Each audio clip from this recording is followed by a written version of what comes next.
আসসালামু আলাইকুম। আমি যেখানে দাঁড়িয়ে আছি সেটি হলো কাভেন্ট্রি ইউনিভার্সিটি, লন্ডন। আম, এখানে এসে ভিডিওটা করার পিছনে কারণ হলো আহ, ফুলের মতো বাগানে এই ভার্সিটিটা প্রতিষ্ঠিত। এখানে দেখুন যে প্রকৃতি, আশেপাশে যে বাসাবাড়ি, মানুষের যে থাকার জায়গা, ঠিক এই জায়গাটাই কভেন্ট্রি ইউনিভার্সিটি লন্ডন ক্যাম্পাস অবস্থিত। সত্যি অসাধারণ। এই ক্যাম্পাসের ঠিক পেছনে এত সুন্দর বাগান আছে, যেটি যে কাউকে মনোমুগ্ধ করবে, যে কাউকে অভিভূত করবে।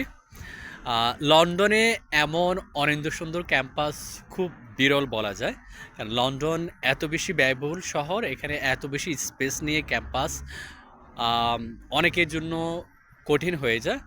কিছুদিন আগে আমি লন্ডন মেট্রোপলিটন ইউনিভার্সিটি গিয়েছিলাম। সেখানে আসলে এত প্রকৃতির মাঝে, সবুজের মধ্যে এত সুন্দর ক্যাম্পাস আসলে নেই। অনেক ইউনিভার্সিটিতে এত সুন্দর ক্যাম্পাস নাই। লন্ডনের বাইরে যে সিটিগুলো আছে সেই সিটিগুলোতে কিছুটা অনিন্দ্য সুন্দর ক্যাম্পাস আপনি দেখতে পারবেন। সো যারা বাংলাদেশি শিক্ষার্থী আছেন, যারা লন্ডনে পড়াশোনা করতে চান, লন্ডনে থাকতে চান, তাদের জন্য একটি বেটার অপশন হতে পারে কভেন্ট্রি ইউনিভার্সিটি লন্ডন ক্যাম্পাস। লন্ডনের পথে পথে কভেন্ট্রি ইউনিভার্সিটির সামনে থেকে আজকের মতো বিদায় নিচ্ছি। আপনারা সকলে ভালো থাকুন, সুস্থ থাকুন। আল্লাহ হাফিজ।